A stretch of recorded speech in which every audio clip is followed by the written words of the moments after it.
Bueno, bien, si tienen el PowerPoint en la diapositiva 4, ahí hay un mapita que es sencillo pero útil. ¿Ven? Ubican a Éfeso.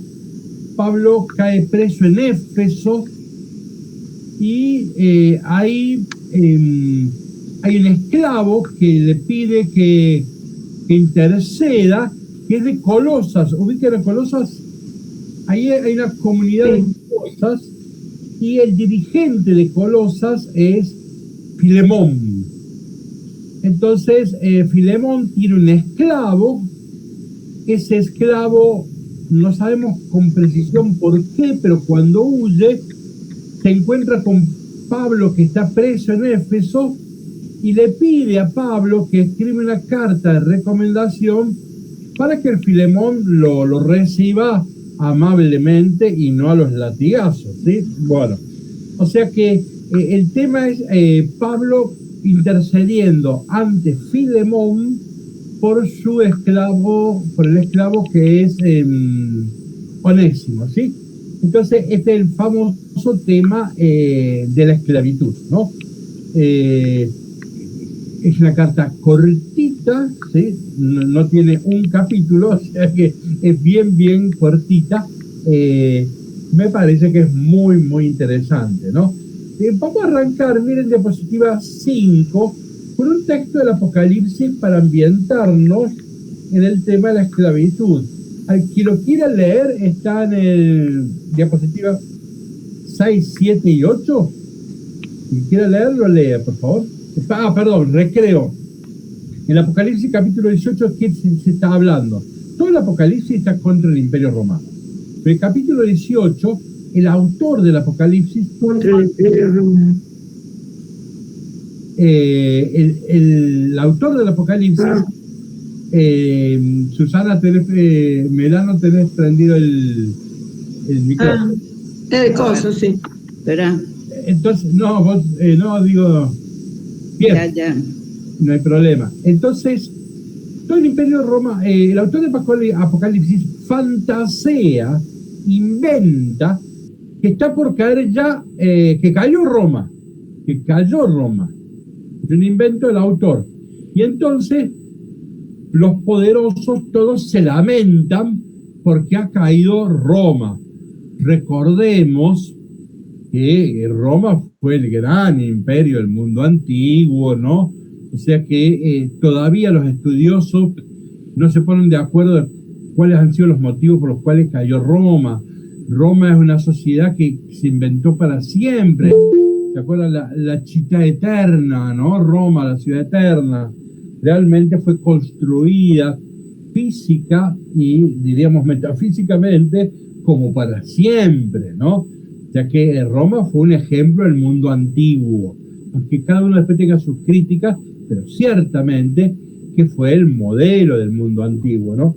Bueno, el autor del Apocalipsis fantasea de que cayó Roma, y entonces nos muestra cómo los poderosos de la tierra se lamentan porque ha caído Roma. Bien, quien quiera leer esto en la diapositiva 6 en adelante.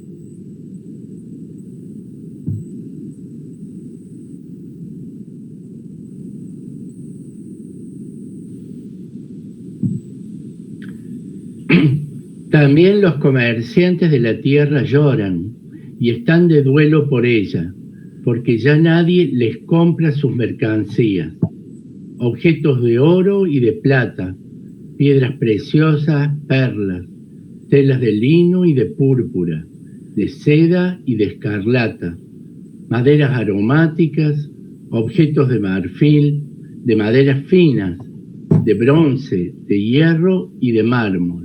Miren cómo ha ido los objetos en orden descendente, ¿no? Adelante. Canela, ungüento perfumado, perfumes, mirra e incienso, vino, aceite, harina y trigo, animales de carga, ovejas, caballos y carros, esclavos y seres humanos. O sea que sube el dólar, baja la gente. O sea que Roma es una sociedad esclavista, y sabemos que en el siglo I había más esclavos que gente libre, que era secreto de Estado, porque tenían miedo que los esclavos, al saber que eran muchos más, se levantaran y se los comieran a todos. 100 años antes ya se había levantado Espartaco, famoso fue Espartaco, una rebelión impresionante que fueron amasacrados duramente para que nadie reeditara la experiencia de Espartaco, ¿no? Fíjense que acá menciona que los comerciantes se lamentan.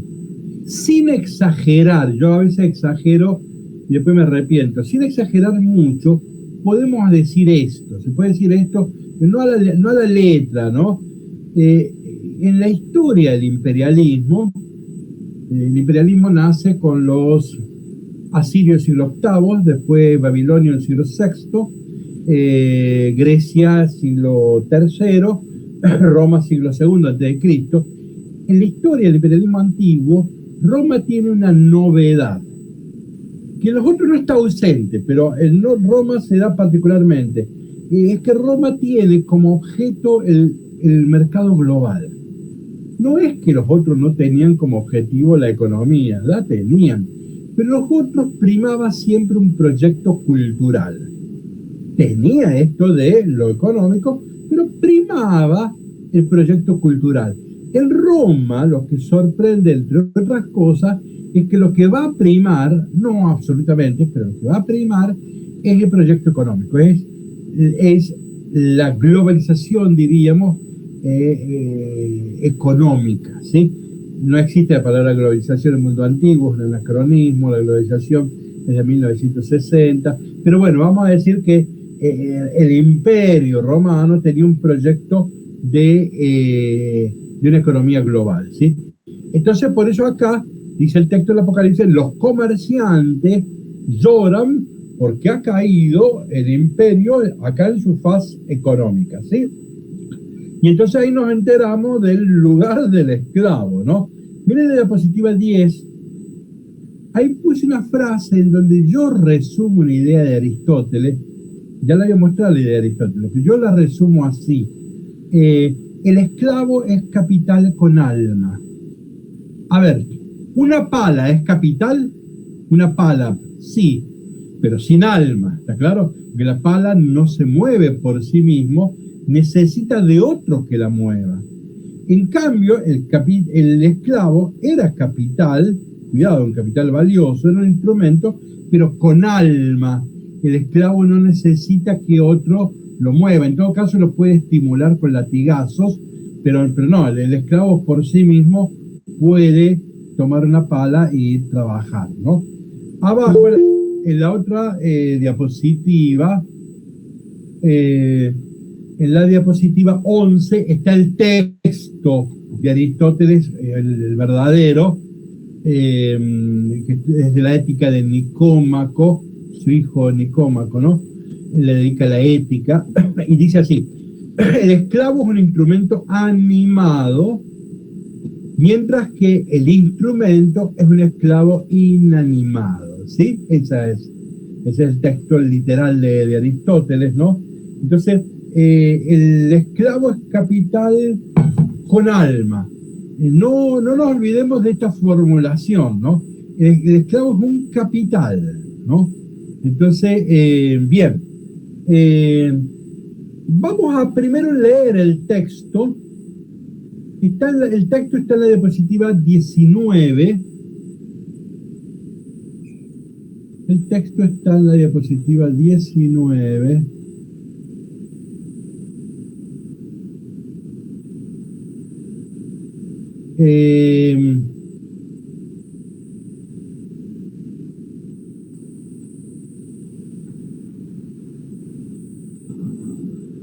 Discúlpenme un segundo, pero me están pidiendo que le dé entrada. Un segundo. Y no sé cómo hacerla corta, ¿ves?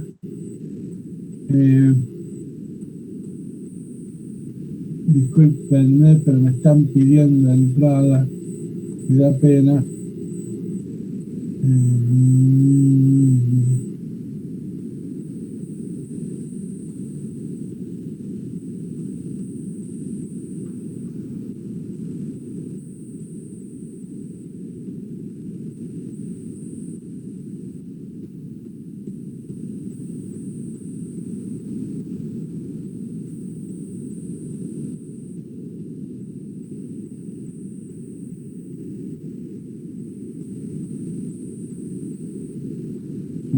Parece que en mail Google dice, parece que te olvidaste de bueno, bueno, espero que disculpen que sea la última interrupción. Bueno, disculpen. Bueno, entonces vamos a leer el texto. Yo me lo voy a permitir esta vez leerlo yo, ¿sí? Es muy cortito, me parece que es una genialidad. Su texto es una genialidad, ¿sí? Dice, Pablo, prisionero de... Ah, miren, ¿recuerdan cómo comienza Pablo la primera carta de Tesalónica?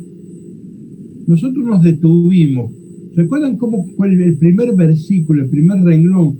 ¿Cómo comienza la carta de primera Tesalónica? De memoria, digo, no. ¿Recuerdan más o menos algo que les haya quedado, que nosotros hayamos subrayado, como que era algo sorpresivo? Bien, no se preocupen. Era que comienza con 3 nombres, ¿no? Pablo, Timoteo y Rufo. Entonces, un nombre era griego, otro romano, otro judío, ¿sí? Habíamos hablado que había un equipo pastoral pluricultural, que era una novedad extraordinaria, eso lo insistimos.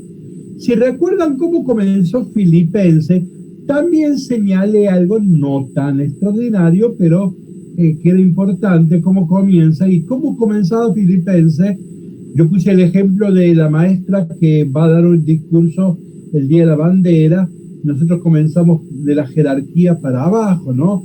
La directora, los docentes, ¿sí? En cambio, Pablo arrancó de abajo, cuando entró con los santos de Dios, después con los diáconos y los obispos, ¿sí? Entonces, tanto en Tesalónica como en Filipenses fue llamativo el arranque. Ahora también es llamativo cómo comienza esta carta. Hay que prestar mucha atención. Dice así: Pablo, prisionero de Cristo Jesús, acá literalmente está preso, ¿sí? Y el hermano Timoteo, ese es un equipo pastoral, ¿sí? Te saludamos a ti, Filemón. Este es el dueño de casa. Los dueños de casa terminaron siendo los obispos. Supone una casa grande que puede recibir la gente para que haya algún tipo de celebración, ¿no? Te saludamos a ti, Filemón, nuestro amado. Cuando sale amado, yo le he puesto el verbo en griego, que es ágape, agapao, que es el amor en sentido más profundo que conoce el cristianismo. En latín se dice caritas, ¿no? Bien, ¿qué es la caritas? Lo más caro que hay. Cuando hay creo que en italiano suelen usar carísimo, ¿no? O sea, porque ¿qué es la caridad? Es lo más caro, en el sentido lo más apreciado, ¿está claro? Eso es carísimo, ¿no? Entonces es un amor muy especial, ¿no? Te saludamos a ti, Filemón, nuestro amado y colaborador, y a la iglesia que se reúne en tu casa. Los cristianos fuimos expulsados del templo, nos fuimos a una casa, pero además en Europa el templo está solo en Jerusalén. Entonces se reunían en casa. Vamos a ver que este es un gran tema, ¿no? El tema de la casa, les vamos a tener que dedicar un minuto, ¿no? Entonces, así como también a la hermana Apia y a nuestro compañero de lucha Arquipo, llegue a ustedes la gracia y la paz que proceden de Dios, nuestro Padre, y del Señor Jesucristo. Bueno, acá es evidente. ¿Cuál es la gran sorpresa que hay acá?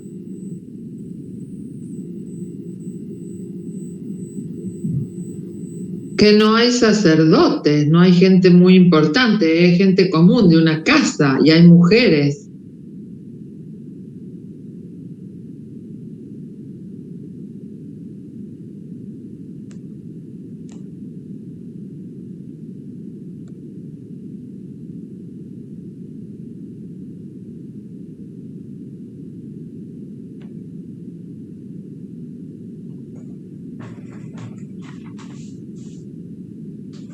La concha que me parió.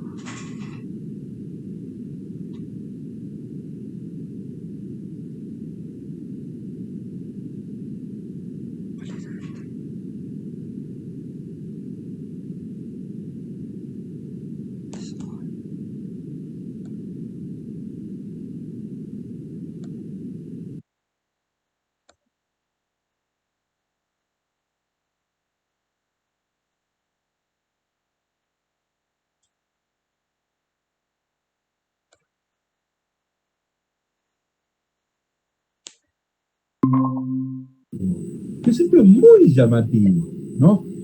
El lugar que aparece esta mujer aparece en un nivel, yo voy a exagerar, no tomen literalmente lo que voy a decir, pero acá aparece como un obispo. Acá está Filemón, Apia y Arquipo, que se están comunicando con Pablo y Timoteo, ¿sí? Los obispos de la Conferencia Episcopal Argentina se están comunicando con los obispos de la Conferencia Episcopal Italiana. O sea, Apia acá aparece en un rol llamativo. Pero esto es un texto extraordinario. Entonces, es muy interesante. Entonces, en el templo la mujer no tenía lugar. En la casa la mujer sí tiene lugar. Entonces, en la casa fue un ámbito en donde hizo posible, ¿sí? Cierto protagonismo de la mujer. No digamos que era obispo. Yo estoy usando esas expresiones, estoy arrepentido de usarlas. No estoy diciendo que sean obispo ni sacerdote, nada. Pero sí tienen algún liderazgo, ¿sí? Hay una visibilidad impresionante, llamativa, ¿no? Eso es inocultable, ¿no? Entonces, acá tenemos una gran sorpresa. Las mujeres en las comunidades paulinas tenían un liderazgo que llama la atención, ¿no? Bien, fíjense, hoy hay muchas mujeres angustiadas por que la iglesia no les da lugar. Bueno, fíjense cómo esta carta dice, no, pero se ve que aquellos entonces alguna visibilidad expresa tenía la mujer, ¿no? Bueno, por eso creo que es lo primero que hay que señalar. Pero esto lo favorece que el ámbito de la casa, ¿no? Pasamos del templo a la casa, ¿no? Y en la casa la mujer puede ya tener un lugar, ¿no? Bien, voy a la diapositiva 20. No dejo de dar gracias a Dios siempre que me acuerdo de ti en mis oraciones. Porque he oído hablar del amor. Ven que después... Bueno, me alegro que hayas entrado, Elba. Estamos en la diapositiva 20. No dejo de dar gracias a Dios siempre que me acuerdo de ti en mis oraciones, porque he oído hablar del amor y de la fe que manifiestas hacia el Señor Jesús y en favor de todos los santos. Todos los santos acá son toda la comunidad, ¿no? Los santos de la amor de los hermanos.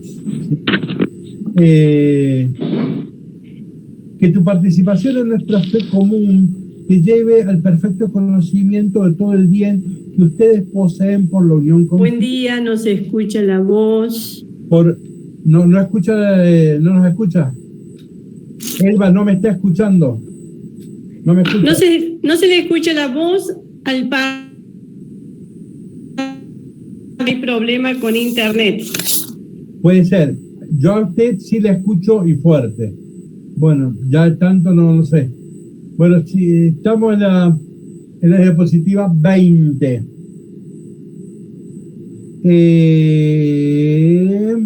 Estaba en el versículo 6.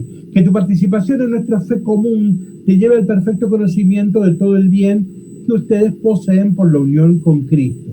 Por mi parte, yo he experimentado una gran alegría que me he sentido reconfortado por tu amor, viendo cómo tú, querido hermano, aliviabas las necesidades de los santos. Bueno, esto es todo un elogio a Filemón.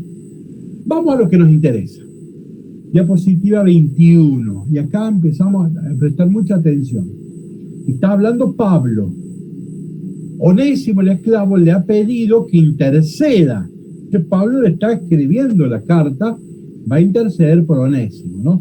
Y le está hablando a Filemón.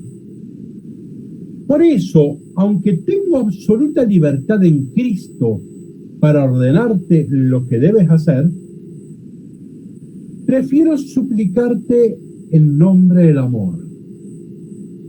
¿Se ve la propuesta? Pablo le reconoce y dice, mira, yo tengo autoridad para decir lo que tengo que hacer.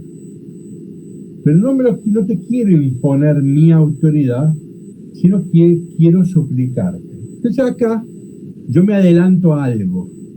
Esta carta es no una carta individual, sino que es a la iglesia que se reúne en Filemón. Entonces están todos reunidos ahí. que ahí se está leyendo la carta que Pablo le dedica a Filemón. Entonces, si ustedes recreen la situación, imagínense que ustedes van a una parroquia y el obispo quiere que lean una carta que él le manda al párroco, ¿se entiende? Y están todos ustedes ahí oyendo, ¿no? Entonces, acá Pablo, entonces la gente está oyendo lo que Pablo le dice a Filemón. Entonces yo pregunto, ¿Pablo le está suplicando? Pero está recordando que él tiene libertad para pedirle todo y sin embargo ha preferido suplicarte. Fíjense que es una estrategia comunicacional muy, muy fuerte, ¿no? Están los demás escuchando, ¿no? Sigo, diapositiva 22. Yo, Pablo, ya anciano, tendría 51 años más o menos. Cuando escribí esta carta, probablemente Pablo tendría 51 años. Yo, Pablo, ya anciano y ahora prisionero a causa de Cristo Jesús, te suplico en favor de mi hijo Onésimo. Y ahora Pablo va a jugar con el nombre Onésimo, al que engendré en la prisión, o sea, se ve que lo ha bautizado. Antes él no te prestó ninguna utilidad, pero ahora te será muy útil como lo es para mí. Onésimo en griego significa útil. A ver, en el sentido de utilitario, si ustedes tienen una camioneta, no me sale el nombre, ¿no? Hoy no se usa camioneta. Si ustedes tienen, bueno, no me sale el nombre. Una pick-up. No, un pequeño ómnibus chiquitito para salir ustedes el fin de semana, a irse a Carlos Paz, por ejemplo. Bueno, eso se llama un auto personal.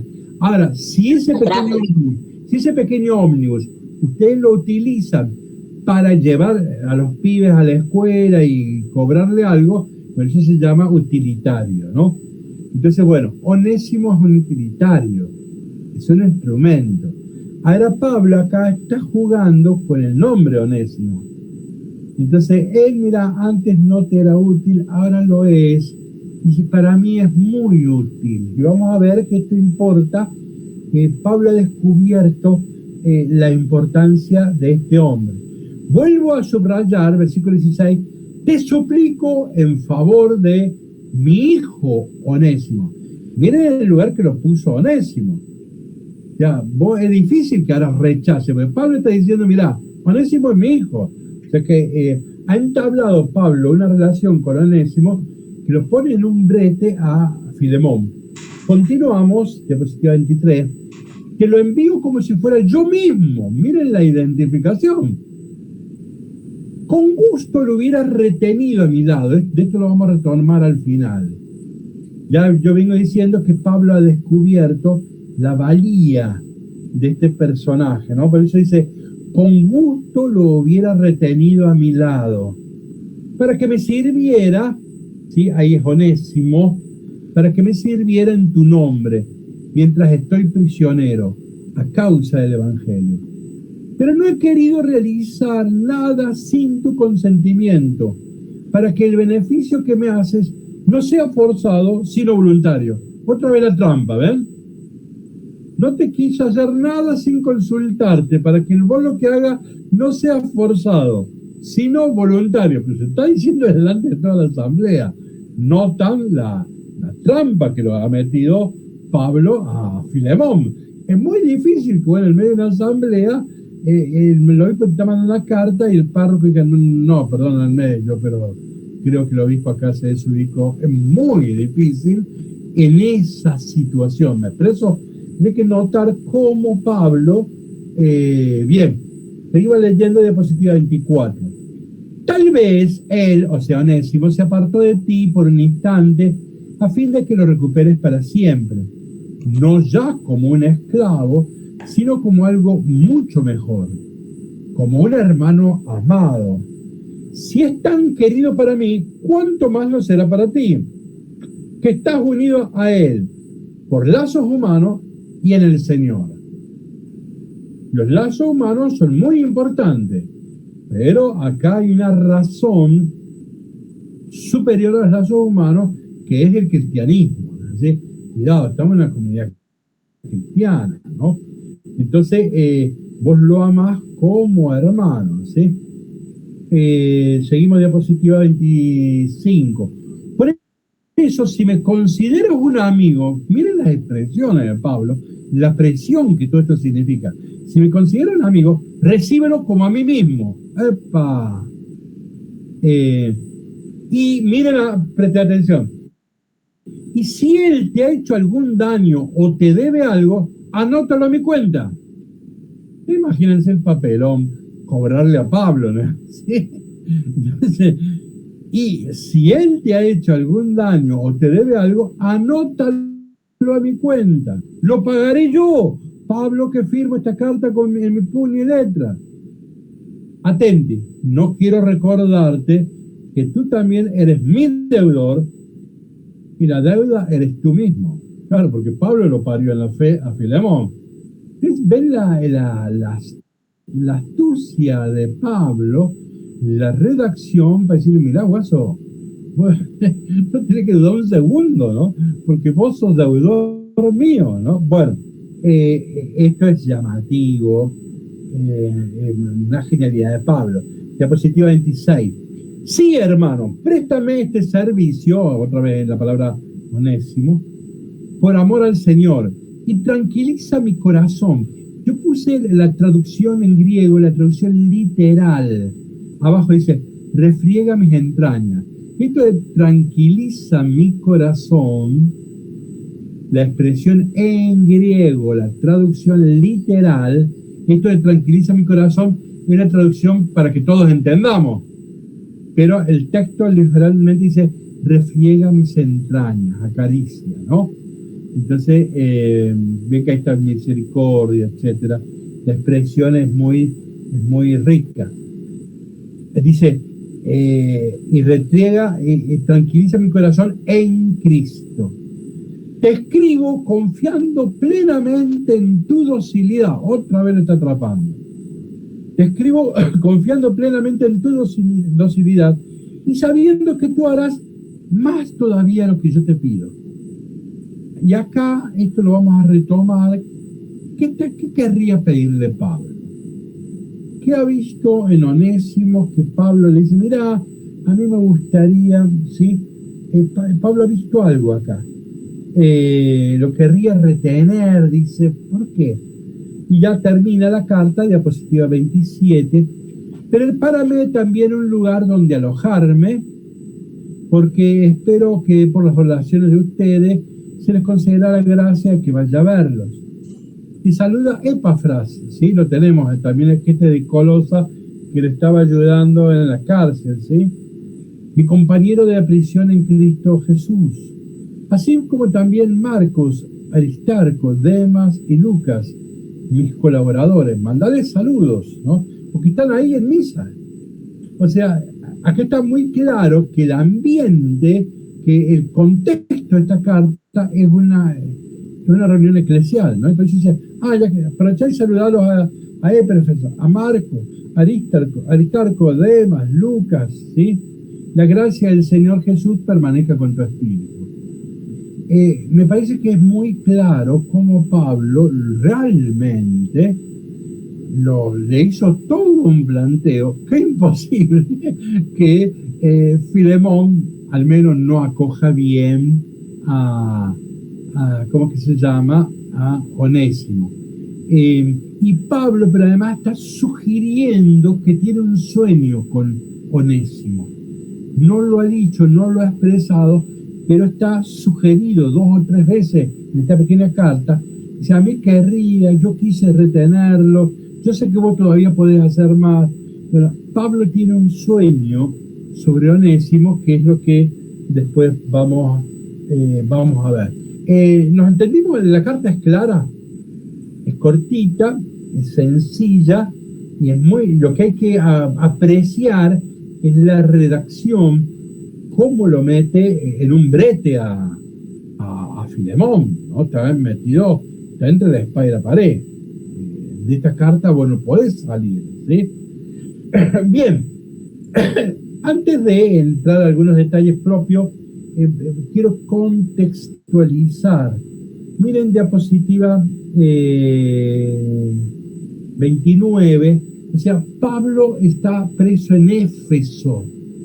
Ven diapositiva 29, no lo vamos a leer porque es largo, lo puse en otro color, diapositiva 29, 30 y 31.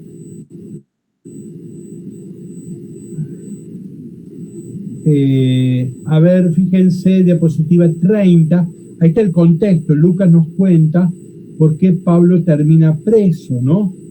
Y entonces, la diapositiva 30, miren, versículo 25. A ver, ¿qué pasó? Hay unos exorcistas que creían tener el poder de Pablo y quisieron exorcizar a alguien. Le salió re mal. Pero además Pablo empieza a criticar a Diana o Artemisa, que es la diosa de Éfeso, ¿no?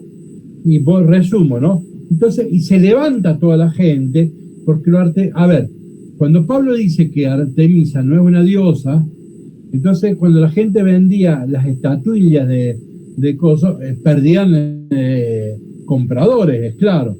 Versículo 25, Demetrio los reunió junto con los que habían trabajado similares y les dijo: ustedes saben perfectamente que nuestro bienestar depende de esta industria, pero ahora ustedes mismos ven y oyen que no solamente en Éfeso, sino también en casi toda la provincia de Apia, ese Pablo ha conquistado y seducido a mucha gente pretendiendo que los dioses fabricados por mano de hombre no son dioses, ¿sí?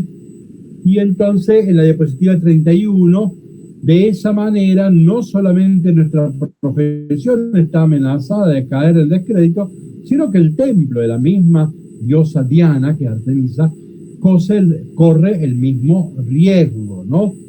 Entonces miren ahí, diapositiva 32, miren, esta era la famosa entrada en Éfeso, después leen, diapositiva 33, mejor la 34, estas eran las estatuillas que se vendían, ¿sí? De Artemisa, que ven que tiene la característica que tiene muchos pechos, porque es una diosa de abundancia, ¿sí? Por eso tiene muchos pechos. Esto era lo que se fabricaba y se vendía, ¿no? Diapositiva 35, ahí tienen el templo de Artemisa, uno de los más grandes del mundo antiguo, ¿eh? Y ahí tenemos 36, el teatro de Éfeso, que no me acuerdo si acá en otro lugar, acá no creo que lo dice, ahí entraban miles de personas, ¿no? O sea que Pablo está en un lugar importantísimo, Éfeso, y se va a enfrentar con la diosa Artemisa. Entonces lo corren y terminan presos, ¿está claro?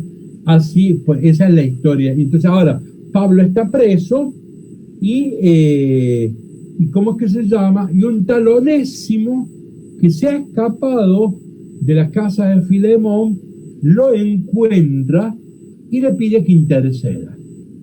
Hasta acá la historia. Ahora querría ir haciendo algunas correcciones. Miren diapositiva 39. Lo digo con mis palabras. Hay una imagen común, muy vulgar. Es lamentable que todavía existe esta imagen vulgar. Si ustedes le preguntan a alguien que leyó la carta hace tiempo, no la estudió, le va a decir: ah, sí, Onésimo era el esclavo que le ha robado algo a Filemón y por eso huyó y le pidió a Pablo que interceda. O sea, la tesis de esa interpretación es que Onésimo es un delincuente porque le ha robado algo a Pablo, ¿sí? Vamos ahora a la otra diapositiva 40. Hoy en día no se maneja esa interpretación. Hoy en día se considera una interpretación ya vieja, muy antigua. Hoy en día hay una reflexión sobre qué eran los artesanos. Ven, ahí tienen en la página, la diapositiva 40, ¿sí? Miren diapositiva 41, los talleres. Había en los hogares, habían talleres, ¿sí?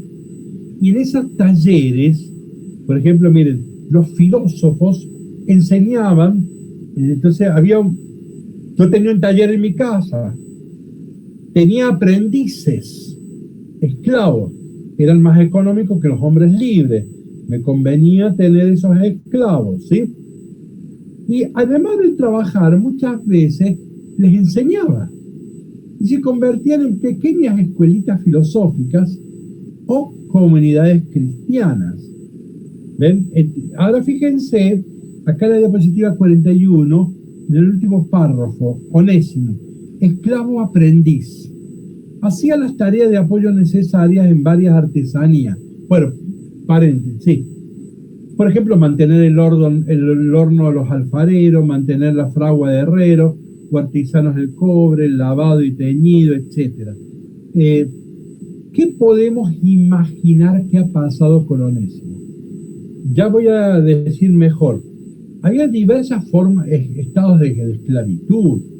El más terrible era si te tocaba ser un esclavo en el campo, trabajando en alguna mina, etcétera, un emprendimiento agrícola, quiero decir. Bueno, si trabajabas ahí como esclavo, que es lo que la palabra esclavo nos evoca, a un tipo laburando en el campo día y noche, ese era el peor modo de esclavitud del mundo antiguo.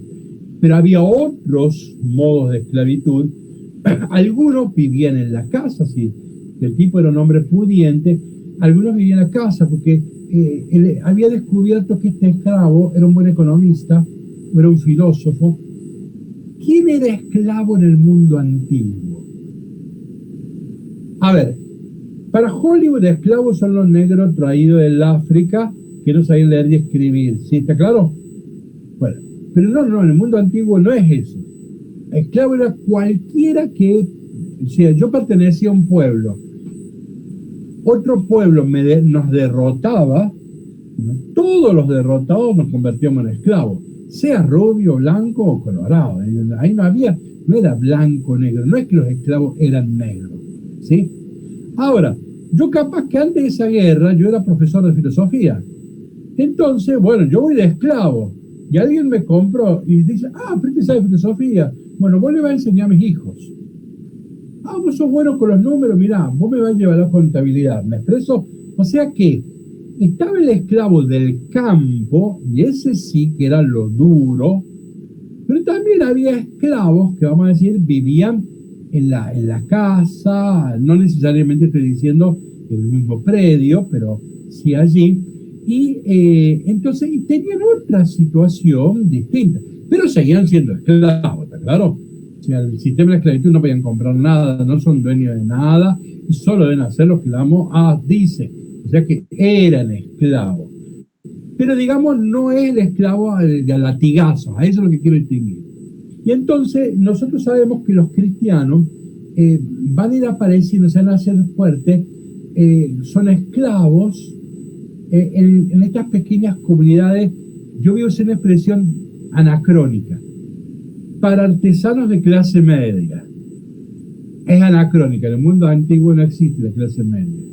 Pero había una artesanía de un tipo que tenía una casa grande y ahí tenía su tallercito.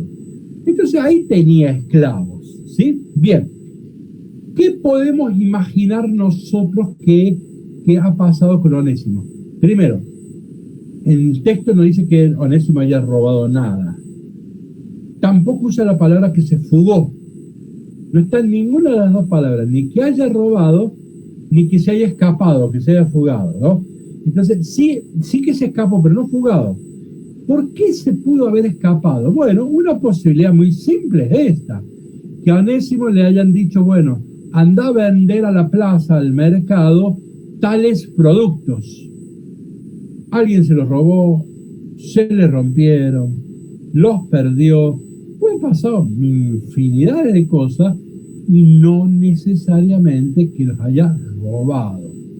Entonces, hoy en día los intérpretes prefieren esta segunda imagen. Onésimo no es un ladrón. Es un tipo que sí, el error de él como esclavo es huir. Pero podemos pensar que ha huido no por un acto delictivo, sino por alguna imprudencia, impericia. Se le llevaba un jarrón muy caro, se le partió en la calle, no supo qué hacer y se disparó, ¿sí?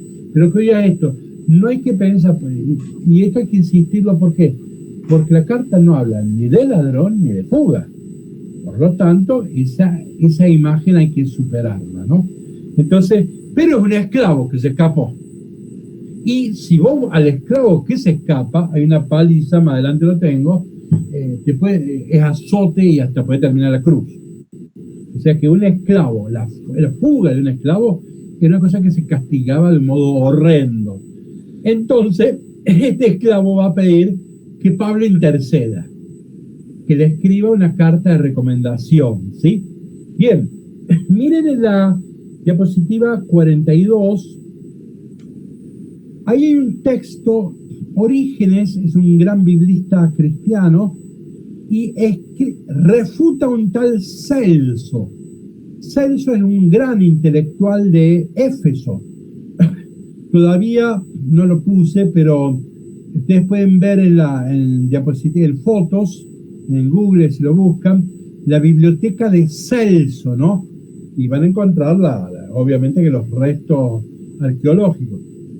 Era un intelectual, uno de los grandes intelectuales del mundo antiguo, pero a nosotros nos interesa por esto, porque Celso es el primer intelectual que descubre que el cristianismo hay que discutirlo intelectualmente. Las primeras críticas que nos hicieron los romanos, los paganos, las primeras críticas que nos hicieron a los cristianos eran meras burlas. Celso es el primero que dice, no alcanzan las burlas. Estos guasos son peligrosos en serio. Y escribe, Celso, es el primero que escribe contra los cristianos y va a poner argumentos. Por eso que nos interesa mucho lo que dice Celso. Lamentablemente la obra de Celso se perdió. Lo único que sabemos de Celso es lo que Orígenes transcribía. Cuando Orígenes escribe el contra Celso, cuando quiere discutir con Celso, transcribía los textos. Bueno, lo único que nos quedó de esa obra que se perdió es lo que Orígenes cuenta. ¿Y qué cuenta acá? Yo les transcribí un texto muy interesante. ¿Alguien lo quiere leer, por favor, lo que dice Orígenes? Nos está describiendo, ¿no? Orígenes está describiendo a los primeros cristianos. ¿Alguien que quiera leer? Estamos en la diapositiva 42.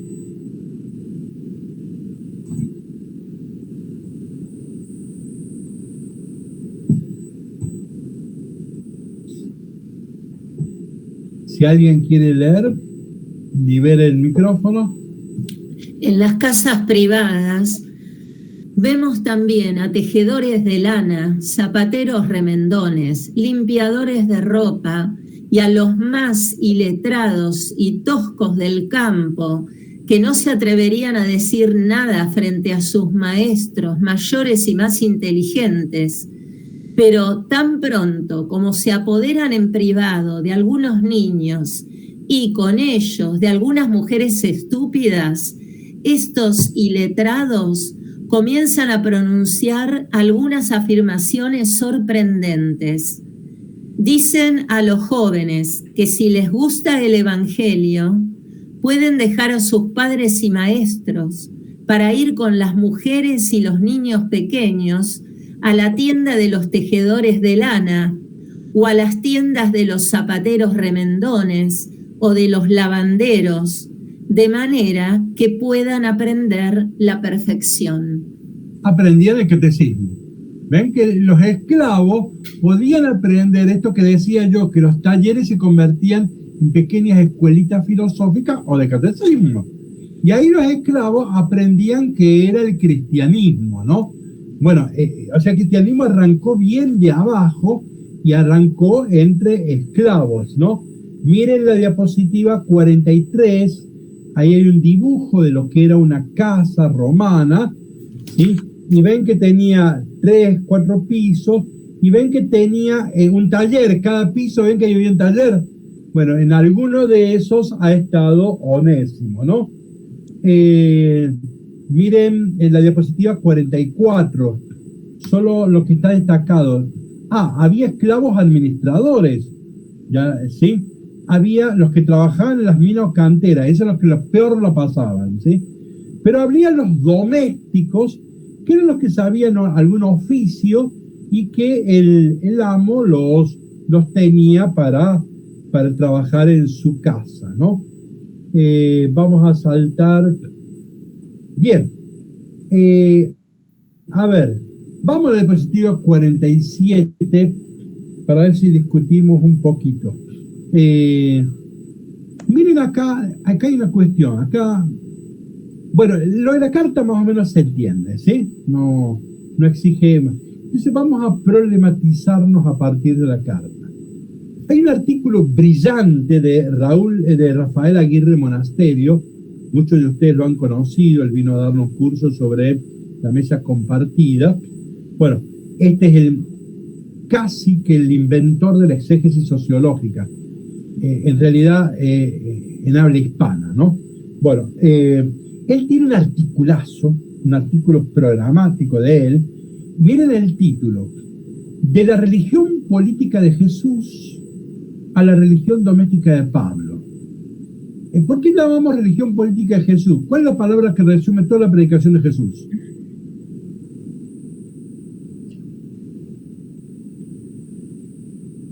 El reino. Raro. O sea, Jesús viene a hablar de política, de un rey, de un reino, ¿sí? Entonces, en cambio acá dice esto, pero acá se produjo un cambio. Pablo deja la religión política de Jesús y pasa a la religión doméstica. ¿Qué pasa? Pablo se da cuenta que nuestro interlocutor no es el Estado. No hay senadores cristianos para votar la ley contra la esclavitud. Éramos nada, éramos los esclavos. Entonces nosotros no podíamos cambiar estructuras, leyes. Uno se pregunta, ¿por qué Pablo no abolió la esclavitud? Hermanita, si éramos esclavos. No había senadores. Pablo es el primer escritor cristiano, recuerda. Entonces, Pablo no se puede plantear, a nivel de ideal y de utopía, sí, no es judío ni griego, ni esclavo, ni libre, varón, mujer. Ahora, en la práctica, Pablo no se puede plantear eso, no existen senadores cristianos. ¿Estamos? Entonces, para eso faltan 200 años. Entonces, Pablo dice, el tema nuestro no es lo político, no son los cambios estructurales, el tema nuestro es lo social. Entonces, Pablo se mete en el trabajo social, por eso se mete en la casa. La casa es la célula de la sociedad, ya lo decía Aristóteles. Ahora, la casa del mundo antiguo eran 40, 50 personas, porque era el gran padre con todos sus hijos, casados con sus nueras, con sus nietos, con los esclavos. Era un marrón, ¿sí? Entonces, cuando hablamos de una casa, por lo menos estamos hablando entre 40 y 50 personas, por lo menos. Entonces, la casa de Filemón acá significa 50 personas, ¿sí? Entonces, Pablo dice, yo no puedo modificar la ciudad, la política, la polis, pero sí puedo ensayar modificaciones al interior de la casa. Vamos a ver si la relación esclavo-libre la podemos modificar. ¿Se ve esto? Acá Celso captó lo corrosivo del cristianismo. Pablo está minando la célula del imperio porque está corrompiendo la casa, la familia. Recuerden que Jesús y a Pablo siempre se los acusó de corromper la familia.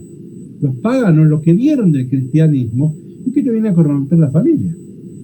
Entonces acá ven, y Pablo entonces está haciendo, entonces dice, yo no puedo cambiar el mundo, ya ha sido inventado el mundo. Sino, o nos hacemos hippie, nos vamos todo al campo y ahí vivimos como queremos. Pero si queremos vivir en el mundo, dice, es imposible. Entonces Pablo va a ensayar una estrategia de modificación al interior de la casa. ¿Estamos ahí? ¿Por qué no lo liberó Pablo? Sería otra pregunta, porque decía, bueno, Pablo, ¿por qué no le dice, escapate? Es que pasa que si el tipo se escapa, es un fugitivo toda la vida y en la primera esquina le cortan la cabeza. O sea, no tenía expectativa de vida, quedaba al total desamparo. Entonces, al menos con su amo iba a comer y dormir, era lo mínimo. Entonces, ese idealismo de, bueno, escapate, no tenía sentido común porque lo exponía a un peligro permanente. En la primera esquina lo encontraban, le cortaban la cabeza. Entonces, bien, ¿qué ensayó Pablo? Un cristianismo posible. Ese es el título de un libro que tengo acá a 1 metro, un libro que a mí me gustó mucho, y el que más me gusta es el libro, el título. El autor es Romano Penna, un gran autor. O sea, Pablo ensaya no un cristianismo utópico. Jesús es un utópico, es un soñador. Jesús no dejó programas sociales y políticos, Jesús dejó parábolas, Jesús dejó sueños, no dejó catecismos, dejó sueños. Jesús dejó las mayores utopías. Ahora, el tema es que Pablo dice, sí, está bueno eso. Entonces mire la otra afirmación que les puse. Pablo pasa de teólogo a pastor. Claro, el pastor, el teólogo es un utópico, dicen, mire, la ciudad ideal es esta, que no haya esclavos. Pero Pablo está en Roma, siglo I, en donde la esclavitud es lo más normal del mundo. Aristóteles, el gran filósofo del mundo, ha justificado la esclavitud. ¿Qué te va a tirar contra la esclavitud? ¿Estamos? Entonces, ven acá Pablo de teólogo, pastor. No fue solo un teórico Pablo, sino un analista de la realidad. Y dice, ¿qué va a ser lo posible acá? ¿Me expreso? Bueno, esta idea de un cristianismo posible en Pablo es muy, muy interesante. A muchos les dolerá decir, ay, pero esto significó abandonos de utopía. Y sí, significó mermas de utopía. Pero Pablo tiene que ser realista y tiene que ensayar el mundo posible, ¿sí? Entonces, me parece que esas son ideas importantes. Ahora, vamos a la diapositiva 49.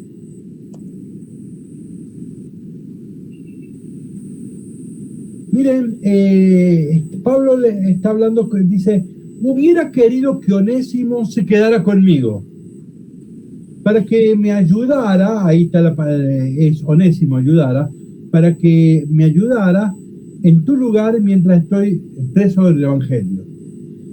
¿Qué es lo que Pablo vio en Onésimo? Un gran potencial. ¿Cuál es el sueño de Pablo? Miren lo que puse abajo. El sueño de Pablo, según Gálatas 3:22, es: no hay judío ni griego, ni esclavo ni libre, ni varón mujer. Entonces, ¿cuál es el sueño de Pablo? Así como en la comunidad Apia puede ser un obispo, Onésimo tendría que poder ser un obispo. ¿Se capta la idea? Así como Apia está en la conducción de la comunidad, ¿por qué no va a haber esclavos que estén en la conducción de la comunidad? Bueno, notan lo corrosivo, políticamente hablando, que significa esto para el imperio. Que un esclavo sea obispo es una estupidez que no tiene ni ton, ¿sí? Entonces ven, esta es una propuesta revolucionaria de Pablo. Realmente está invirtiendo y socavando las bases del imperio romano, ¿no? Entonces, este es el sueño de Pablo. Esto que suena exagerado, y es un poco exagerado, miren la diapositiva 54, saltemos 54, dice, ¿qué es lo que hizo Filemón ante el pedido de Pablo? No lo sabemos, pero al parecer escuchó su pedido. Hay una carta posterior que sabemos que Onésimo ha llegado a ser colaborador de Pablo en su tarea evangelizadora, en Colosenses, Deutera Paulina. O sea que parece que los discípulos de Pablo hablan de un Onésimo que fue colaborador de Pablo. Ahí está, Colosenses 4:9. Y San Ignacio de Antioquía, que es unos añitos después, cuenta que llegó a ser obispo de Éfeso, suponiendo que el Onésimo que menciona San Ignacio sea el mismo de Filemón. A ver, esto no está demostrado. Pero uno dice, pareciera que, lo que quiere decir esto, este pudo haber sido el sueño de Pablo. Y pareciera que no es tan imposible, que tal vez sucedió. No obstante, esta modo de argumentar nos muestra que era un sueño posible de Pablo, ¿no? Entonces, ven, Pablo ha querido que un esclavo sea el obispo, ¿sí? Entonces, de hecho, los obispos deben ser esclavos, ¿no? El que quiere ser primero, que sea esclavo de todos, ¿se acuerdan? Pero bueno, interesante esta idea. Entonces, diapositiva 55. Esta era una propuesta revolucionaria. La iglesia no se lo bancó. Entonces, vamos a la diapositiva 56. Entonces, la tercera generación cristiana empieza a escribir contra Pablo. Estas son cartas atribuidas a Pablo, pero que se escriben contra Pablo. Estas cartas se escriben en el año 100, Timoteo y Tito, ¿no? Repito, son cartas atribuidas a Pablo, ya dijimos que no lo son, pero sobre todo son cartas contra Pablo, porque Pablo es demasiado revolucionario, entonces nos expone a que el Imperio Romano nos persiga y salga a matar a todos, porque nosotros estamos contra las familias. Leo, los esclavos deben considerar a sus amos como dignos de todo respeto, y si el amo es creyente debe servirlo mejor todavía. Los esclavos deben someterse en todo, ¿está claro? Bueno, ya sí tenemos varios textos que no hace falta que los leamos, ¿sí? Fíjense, la primera vez que se comenta la iglesia al texto de Filemón, en la diapositiva 60, la primera vez que se comenta la carta a Filemón es en el siglo IV. ¿Ven cómo nunca se valoró la carta de Filemón? El primer comentario que tenemos en la carta de Filemón es de San Crisóstomo y fue un comentario pésimo, ¿no? Dice San Jerónimo, ¿de qué trata la carta? ¿Cómo debemos aguantar a los sirvientes aunque se porten mal? Bueno, entonces, bueno, lo demás son cosas informativas. Miren, diapositiva 62, a la derecha en negrito, ven que está Félix, dice, lo mismo pasó con Félix, a quien puso al mando de algunas cohortes. ¿Se acuerdan? Cohorte es un ejército de 600 soldados. A quien puso al mando de algunas cohortes y de alas de caballería, y nombró luego gobernador de la provincia de Judea, que se casó 3 veces. Este era esclavo. Entonces, ven cómo los esclavos podían llegar a ser estos personajes, ¿sí? Bueno, no. Después hay mucha información. Una cosa muy interesante, miren diapositiva 66. Ahí está una carta de Plinio el Joven. Nosotros lo conocemos, Plinio el Joven, por la carta a Trajano para estudiar el Apocalipsis. Pero esta es una carta de Plinio, fue el gobernador del Asia Menor. Estamos en Éfeso, Asia Menor. Solo que unos añitos después. Pablo está escribiendo en los años 50 y Plinio fue gobernador por el año 100. Entonces, pero en el mismo lugar. Bueno, esta carta, yo, si hubiéramos tenido tiempo, hubiera hecho este ejercicio. Comparar esta carta a Plinio el Joven, un esclavo le pide que interceda. Y Plinio intercede y defiende al esclavo. Es el mismo tema. Un buen ejercicio es comparar cuáles son los argumentos de Plinio el Joven y cuál es el argumento de Pablo. El parecido son obvios. La cuestión está en qué se diferencian. ¿Cuál es el argumento de Plinio? ¿Cuál es el argumento de última de Pablo, no? Bueno, no lo hacemos, pueden hacerlo ustedes. Después lo puse en letra más grande por si lo leíamos acá, pero es la misma cartita, ¿sí? Bien.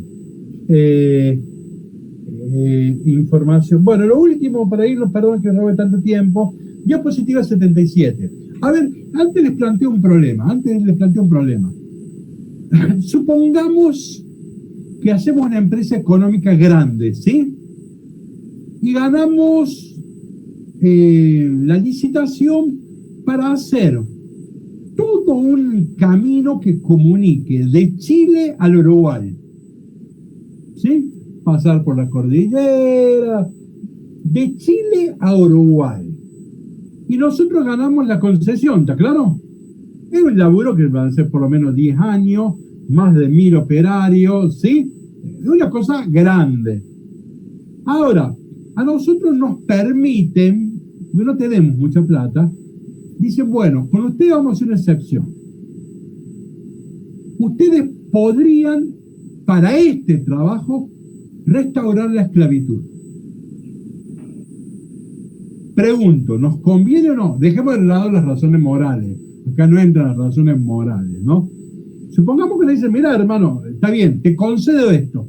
Para que me hagas este laburo, en 10 años, 15, podés restaurar la esclavitud. ¿Nos conviene?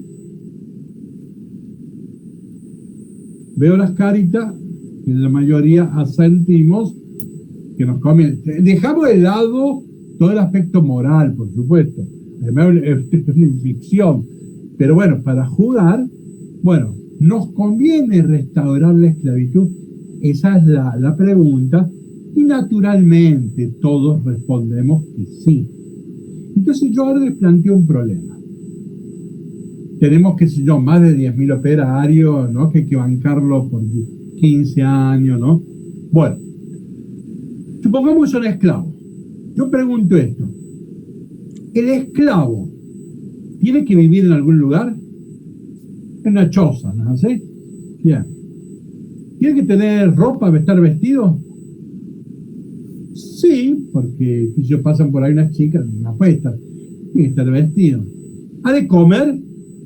Sí, y bien comido, ¿no? Mucha polenta, fideo, porque hay que estar bien comido, si para esto es laburo fuerte.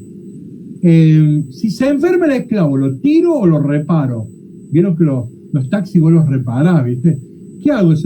Y el esclavo es un taxi sin nada, con alma. Entonces, si se me enferma, ¿lo tiro o lo reparo? Lo reparo, ¿no es así? Bueno, y tendrá esposa, y bueno, bien la esposa. Lo bueno es que la esposa me trae esclavitos gratis, porque los hijos, eso ya son gratis, no tengo que salir a comprar más esclavos, ¿sí? Pero bueno, también a los chicos hay que darle comer, qué sé yo. Entonces, vamos ahora a la diapositiva 77. Ahí tiene la foto del famoso libro de Adam Smith, La riqueza de las naciones. Este es el padre de la economía como ciencia, ¿sí? Siempre se habló de economía, Aristóteles, pero digamos que en el mundo moderno se reconoce que el padre de la economía, de la ciencia económica, el Adam Smith, era un sacerdote, creo que de la iglesia presbiterana, no me acuerdo, era un sacerdote. Los economistas del mundo antiguo son todos curas o monjas, porque la economía en el mundo antiguo se estudiaba dentro de la moral. Entonces generalmente eran los curas y los monjas los que hablaban en serio de economía. Bueno, Adam Smith es un sacerdote de la iglesia, no me acuerdo, y este es el libro básico. Si vos querés estudiar algo de ciencia económica, tenés que leer este libro, ¿no? Entonces, bueno, hoy en día es un libro muy citado, muy conocido. Si ustedes quieren, yo no quiero inducir en la interpretación, pues no me interesa, pero este también es el padre del liberalismo económico, es el padre. Ustedes quieren saber qué es el neoliberalismo, bueno, Adam Smith, ¿sí? Bueno, pero vamos. Miren lo que les puse en la diapositiva 73, cita textual. Dice así: con manejos tan distintos, la ejecución del mismo propósito debe exigir grados de gasto muy diferentes. Y así ocurre, a mi juicio, a partir de la experiencia de todos los tiempos y naciones. que el trabajo de las personas libres llega al final a ser más barato que el realizado por los esclavos. A ver, si se entiende. Vamos a la diapositiva 81. Lo pongo con rojo. 81. Creo que la experiencia de todos los tiempos y naciones demuestra el mismo, que el trabajo de los esclavos, aunque parece costar solo su manutención, es en última instancia el más caro de todos, ¿sí? Entonces, ¿qué pasa? Es más caro tener un esclavo que pagarte un sueldo.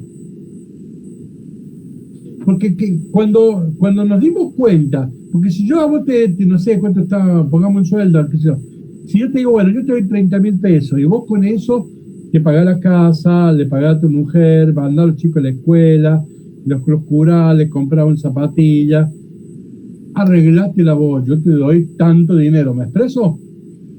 ¿Cómo nace el salario? Cuando nos dimos cuenta que el salario era más barato que un esclavo. Un esclavo lo tenía que reparar, todo. ¿Está claro esto? Por eso, económicamente, y por eso Estados Unidos abolió la esclavitud. El otro texto que les puse, un libro famoso, hoy es un libro de un libro importante de Tomás Piketty, El Capital del siglo XXI, haciendo una relectura del Capital de Marx. Hoy este es un autor de punta y muy leído, casi que diría es un bestseller. Y acá él recuerda, diapositiva 83, que Jefferson tenía 600 esclavos y después va a abolir la esclavitud. Pero ¿cuándo abolieron la esclavitud? Cuando se dieron cuenta que era más caro, que era mejor pagarte un sueldo y vos te la arreglás. Bueno, se me hizo larga la cuestión. Bueno, pero creo que la carta es brillante, tiene un sentido muy, muy profundo y sí, hoy habría objeciones modernas, pero me parece que se las puede responder a las objeciones, ¿no? Y que se puede ubicar a Pablo como un pasito en la historia de la liberación del esclavo, ¿no? Que es un paso posible. Bueno, se lo hizo largo, pero ¿alguien quiere hacer alguna apreciación, observación, comentario? Sí, Juan Manuel. Cuando hablaste de la casa, me gustó mucho y creo que con el tema de que la iglesia se institucionalizó, se fue perdiendo lo de la casa, lamentablemente, ¿no? Perdón, te voy a hacer un paréntesis. Lo de la casa da para mucho. Vamos a tener otra oportunidad para volver. Si vemos Colosenses, Efesios, ahí vamos a detallar. No, la casa, cuidado. La casa hace un problema. A ver, ¿cuál fue la intuición de Pablo? Sacar el cristianismo de una cultura como la palestinense y llevarla al centro del mundo. Esto significó sacar el cristianismo de un templo, que es un mundo sacral, e instalarlo en el mundo, o sea, en la familia. La célula de la ciudad era la familia. Entonces, Pablo, ¿cuál es la intuición? Encarnarnos en el mundo, ¿sí? Esa es la gran intuición. ¿Cuál fue el problema? Que la casa fue una trampa. Porque cuando entramos a la casa nos dimos cuenta que acá está justificado el esclavo y el libre. Está justificado que la mujer es menor de edad. Entonces, acá entra en contradicción la utopía paulina, no hay judío ni griego, ni esclavo ni libre, ni varón mujer, y la casa era toda una contradicción. Entonces, la casa, en el mundo antiguo, la palabra familia es una palabra latina. Familia viene de famulus, esclavos. ¿Qué es la familia en lugar de los esclavos? Una mala palabra. Entonces, en hebreo, en la Biblia, no hay la palabra familia, existe casa.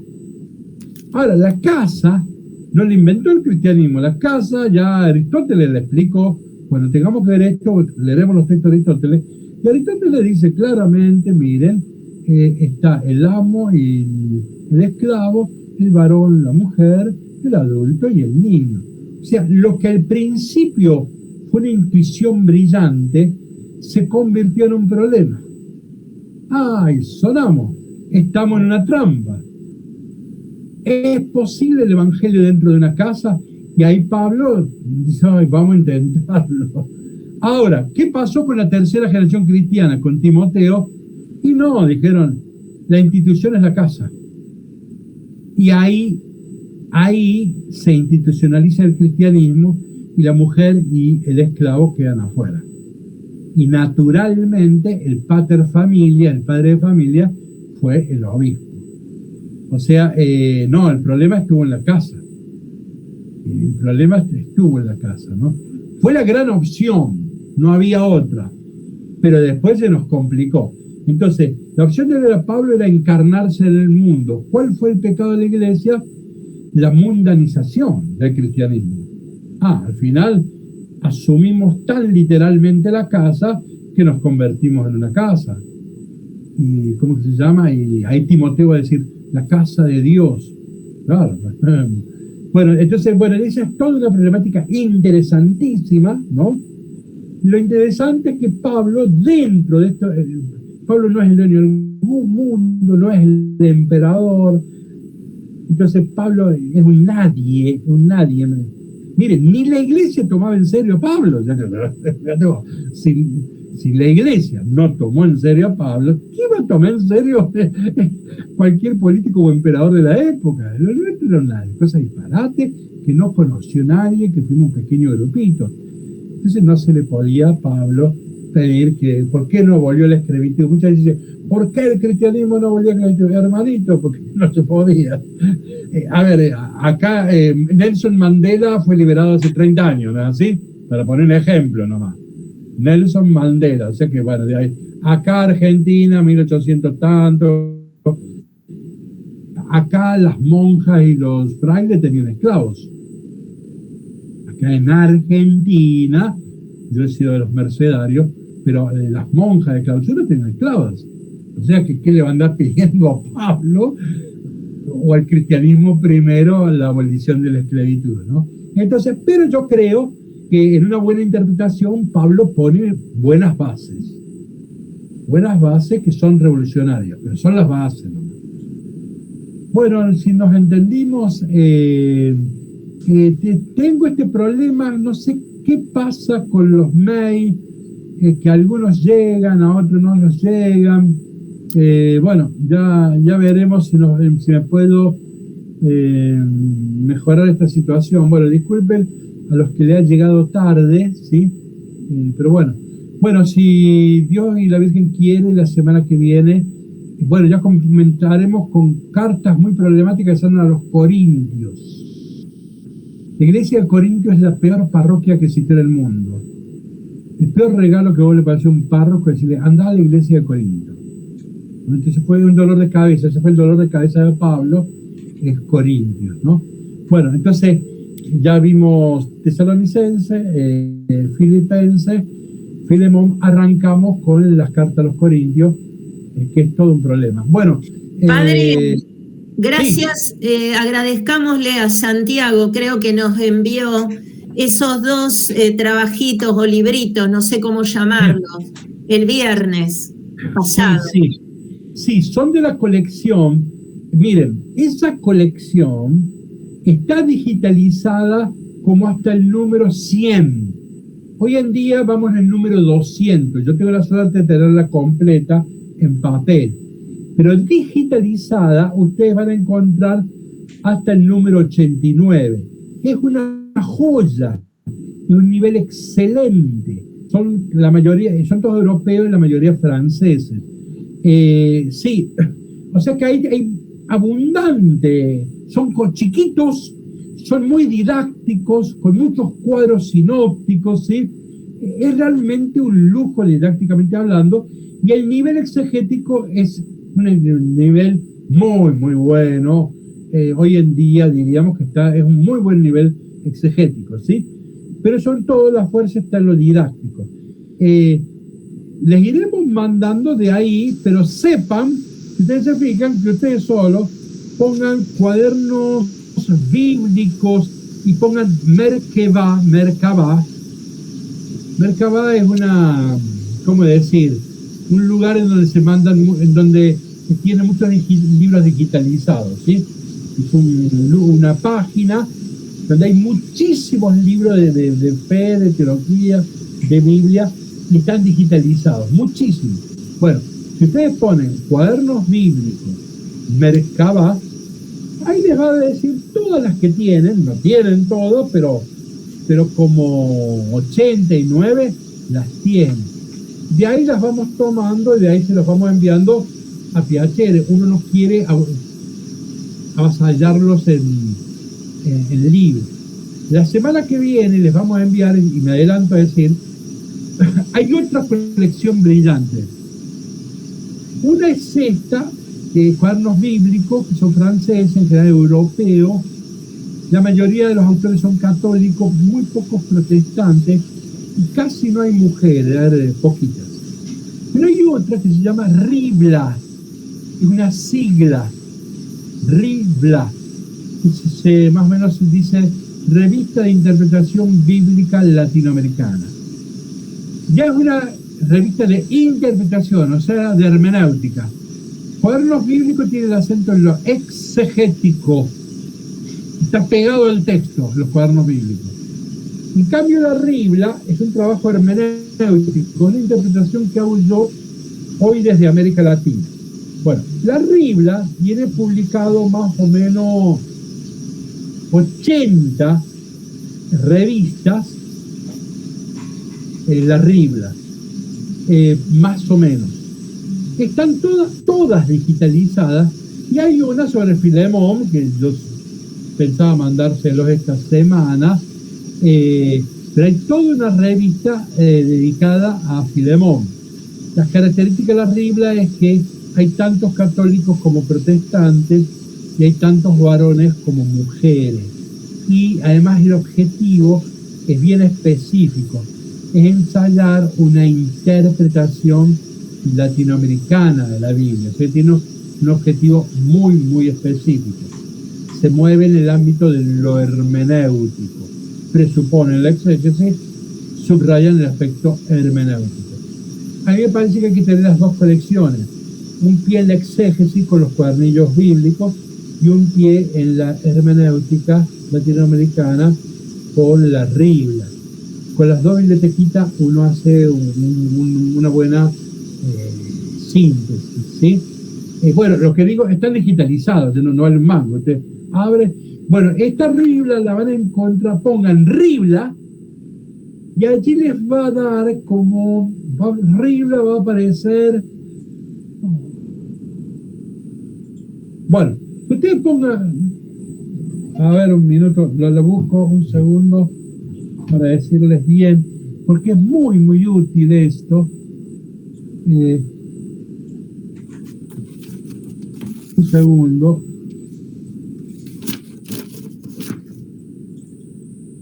Bueno, ustedes ponen la palabra Ribla y lo primero que les va a aparecer dice Ribla, Centro Bíblico Verbo Divino. Repito, les va a salir la palabra Ribla, toda en mayúsculas, ¿sí? Ribla, Centro Bíblico Verbo Divino. Hacen clic ahí y tienen todas las revistas, están digitalizadas y las bajan. Realmente ahí tenemos dos bibliotecas que son un lujo, y entre las dos es una propuesta. A ver, quiero ver cuántas hay hoy. A ver, la última es, estamos en la 86, la última es la 86. Bueno, así que sí, les iremos mandando ese material. Uno no se lo quiere mandar de golpe para no correrlo, sino y además la pretensión no es para que lo lean ahora. Uno va haciendo su pequeña bibliotequita y en alguna oportunidad sí van a necesitar leerla. Bueno, nos vemos en la próxima. Cariños, saludos a todos. Gracias, padre. Gracias, Juan Manuel. Chao. Gracias. Viene. Nos vemos. Hasta la próxima. Chao,